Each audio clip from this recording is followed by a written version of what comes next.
بلغ العلا بکمالہ کشف الدجا بجمالہ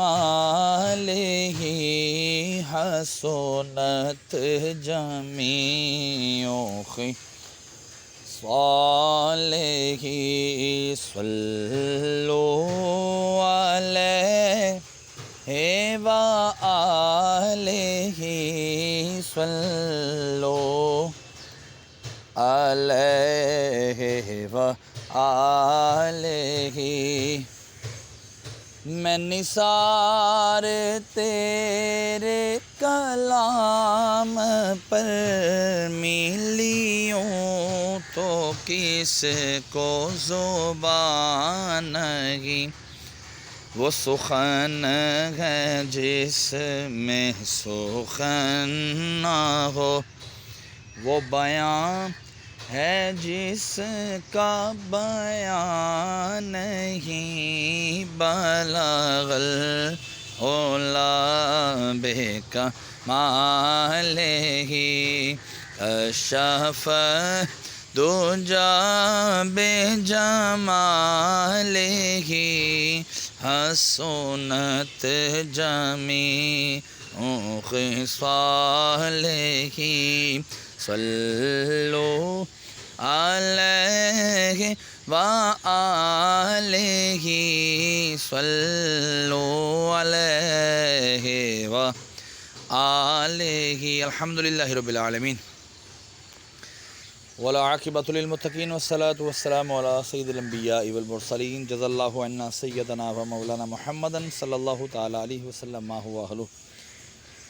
صلاۃ و سلام علیک یا رسول اللہ، اللہم ربنا آتنا فی الدنیا حسنہ وفی الآخرۃ حسنہ وقنا عذاب النار وقنا عذاب القبر وقنا عذاب الحشر وقنا عذاب المیزان۔ اللہم ارزقنی شہادتا فی سبیلک واجعل موتی فی بلد رسولک صلی اللہ تعالی علیہ وسلم۔ اللہم اغفر لی ولکل مؤمن ومؤمنہ، اللہم اغفر لی ولکل مؤمن ومؤمنہ، اللہم اغفر لی ولکل مؤمن ومؤمنہ یا الہ العالمین۔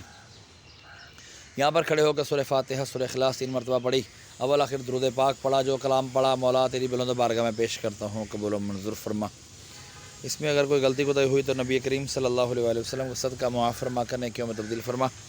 جو تو نے اجر و ثواب عطا فرمائے تیرے محبوب صلی اللہ تعالیٰ علیہ وآلہ وسلم کی بارگاہ بے قسمہ میں ہدیۃ تحفۃ نذرانہ عقیدۃ ندبًا پیش کرتے ہیں، قبول و منظور فرما۔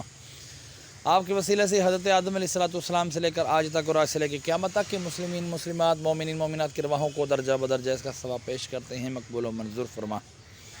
خصوصاً بالخصوص ہمارے محسن بھائی کے والد امجد بھائی مرحوم کی ارواح کو اس کا ثواب پیش کرتے ہیں، مقبول و منظور فرما۔ ان کے درجات بلند فرما، قبر کی تاریکیاں دور فرما، قبر کو جنت کے باغوں میں سے باغ بنا، کفن کو جنت کے کفن سے تبدیل فرما۔ محسن بھائی کے کاروبار میں مال میں جان میں خوب خوب برکتیں عطا فرما۔ مرنے کے بعد سارے کا سارا ثواب مجھے بھی عطا فرمانا۔ میں اپنے والدین مرحوم کی ارواحوں کو بھی اس کا ثواب پیش کرتا ہوں، قبول و منظور فرما۔ وصلی اللہ تعالیٰ علی خیر خلقہ محمد وعلی آلہ واصحابہ اجمعین۔ لا الہ الا اللہ محمد الرسول اللہ صلی اللہ تعالی علیہ وسلم۔